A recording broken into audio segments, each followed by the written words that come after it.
भूमि में इस वक्त मुख्यमंत्री योगी आदित्यनाथ संबोधित कर रहे हैं, सुनते हैं उन्हें। तत्व चिंतक दिए ऐसी पावन धरा, बंगाल की ऐसी पावन धरा को कोटि कोटि नमन करते हुए मां फुल्लौरी देवी और माता तारा की कृपा भूमि को नमन करते हुए आप सभी बहनों और भाइयों का मैं आज की इस चुनावी सभा में हृदय से अभिनंदन करता हूं, स्वागत करता हूं। मंच पर उपस्थित भारतीय जनता पार्टी के महामंत्री श्री जगन्नाथ चट्टोपाध्याय जी,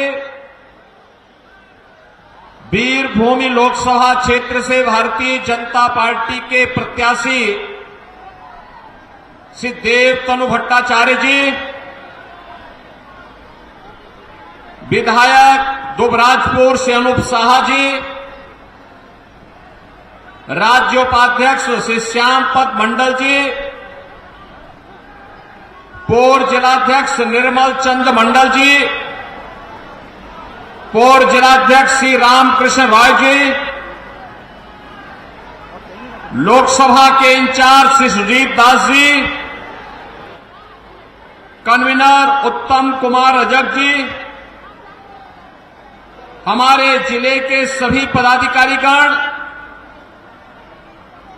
और भारी संख्या में उपस्थित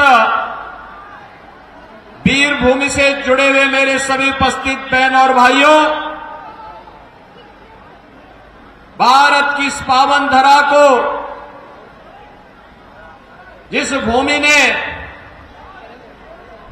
देश के अनेक आध्यात्मिक गुरुओं को जन्म दिया है, तत्वचिंतक और वैज्ञानिकों को जन्म दिया है, महान साहित्यकारों और क्रांतिकारियों की जन्मभूमि को कोटि कोटि नमन करते हुए आप सभी का मैं हृदय से अभिनंदन करता हूं, स्वागत करता हूं।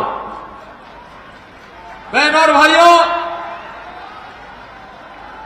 आज जब हम बंगाल में आते हैं तो मुझे देख करके अफसोस होता है। जिन महान क्रांतिकारियों ने भारत की आजादी के लिए बंगाल से संघनाद किया था, उनकी आत्मा दुखित होती होगी कि जिस सोनार बांग्ला की कल्पना की थी, कांग्रेस, कम्युनिस्ट और तृणमूल कांग्रेस ने उस बंगाल को कैसे लहूलुहान कर दिया है।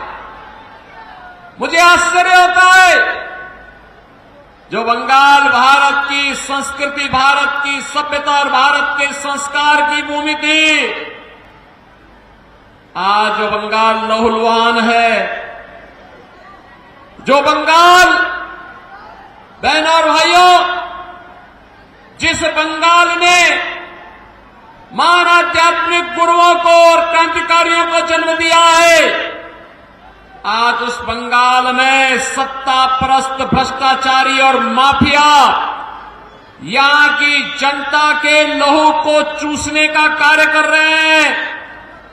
जिस बंगाल ने संस्कारों के माध्यम से एक नई नवजागरण का संघनाद किया था, दुर्गा पूजा का अनुष्ठान हो या फिर भारत को राष्ट्रगान और राष्ट्रगीत देने वाली भूमि, आज उस भूमि पर रामनवमी के अवसर पर दंगे हो जाएं और दंगा करने वाले सत्ता का संरक्षण प्राप्त कर ले।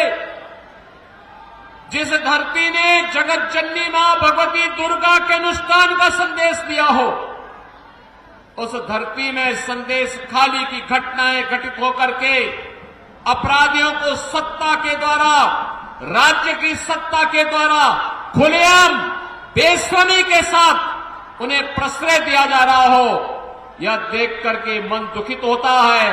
और उन सभी महापुरुषों का, उन धर्मगुरुओं का उन क्रांतिकारियों का हृदय भी दुखित होता होगा जिन्होंने सोनार बांग्ला की कल्पना की थी। बहनों और भाइयों, आज जब 2024 के इस लोकसभा चुनाव के चौथे चरण के लिए संगनाद करने के लिए मुझे वीरभूमि में आने का अवसर प्राप्त हुआ है, तब मैं पूछना चाहता हूं यहां की तृणमूल कांग्रेस को और इंडी गठबंधन के साथ दिल्ली में सहयोग करने वाले, कांग्रेस के सहयोग करने वाले कम्युनिस्ट और तृणमूल कांग्रेस से मैं पूछना चाहता हूं, भारत के विभाजन का आधार क्या था? और क्या यह सच नहीं कि जिन कारणों से 1947 में भारत का विभाजन हुआ था, वही परिस्थिति आज कांग्रेस, तृणमूल कांग्रेस और कांग्रेस का इंडी गठबंधन फिर से देश के अंदर पैदा करना चाहता है, बंगाल के अंदर पैदा करना चाहता है। ये जनसांख्यिकी असंतुलन, डेमोग्राफी को चेंज करने का जो कुत्सित प्रयास हो रहा है, मुझे देखकर आश्चर्य होता है। वीरभूमि पार्लियामेंट्री कॉन्स्टिट्यूंसी में 3 असेंबली कॉन्स्टिट्यूंसी आती हैं जिसकी डेमोग्राफी पूरी तरह चेंज हो चुकी है, और मात्र 4 ऐसी हैं जो मात्र जहां पर हिंदू बाहुल्य है। बहनों और भाइयों, हम कहां ले जाना चाहते हैं इस बंगाल को? ऐसे ही अनेक असेंबली बंगाल के अंदर ऐसी खड़ी कर दी गई है जो भारत की डेमोक्रेसी को चेंज करने के साथ साथ जहां घुसपैठियों को सरेआम सवर्ण देकर के अराजकता पैदा करने की छूट दी जाती हो।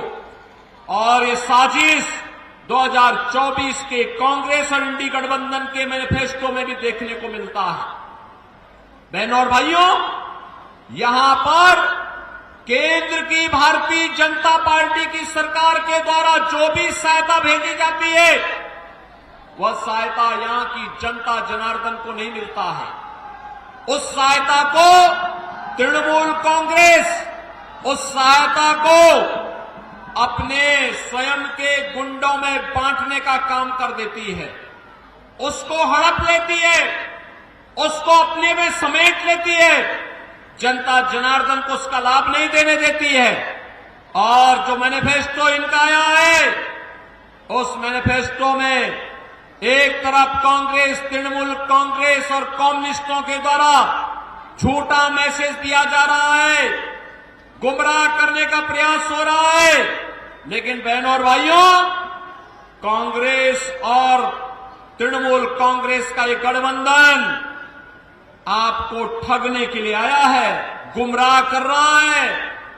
इनके द्वारा मुस्लिम आरक्षण की वकालत करना, धार्मिक आधार पर, मजहबी आधार पर एक बार फिर से भारत के विभाजन की आधारशिला को सुदृढ़ करने जैसा है।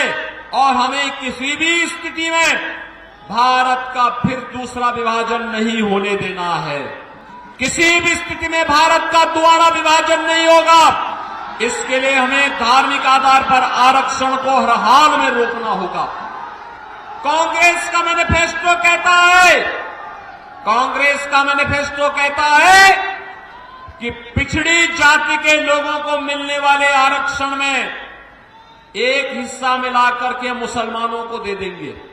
क्या आप इसको स्वीकार करेंगे? क्या बंगाल इसको स्वीकार करेगा? क्या अपने अधिकार को आप क्या किसी दूसरे को हिस्सा लेने देंगे क्या?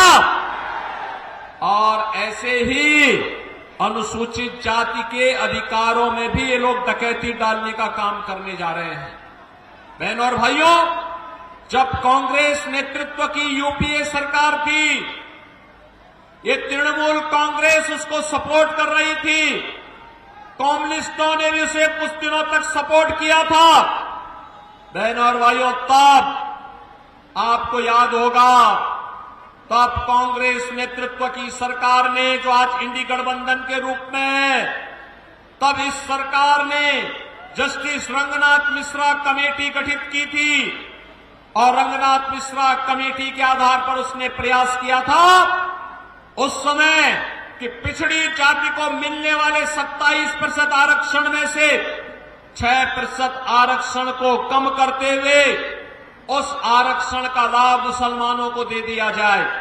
भारतीय जनता पार्टी ने विरोध किया था। उन्होंने कहा धार्मिक आधार पर आरक्षण ये बाबा साहब भीमराव अंबेडकर और भारत के संविधान निर्माताओं का अपमान होगा।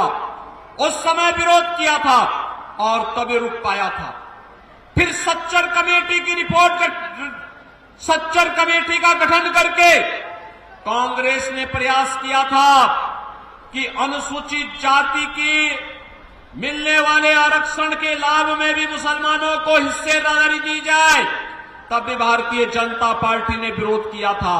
और जो लोग अनुसूचित जाति, जनजाति और पिछड़ी जाति के लोगों के अधिकारों पर डकैती डालने का प्रयास कर चुके हैं और आज फिर उनका मैनिफेस्टो इस बात का उल्लेख करता है, वे आज जनता को गुमराह करके ये फिर से सत्ता हासिल कर लेना चाहते हैं।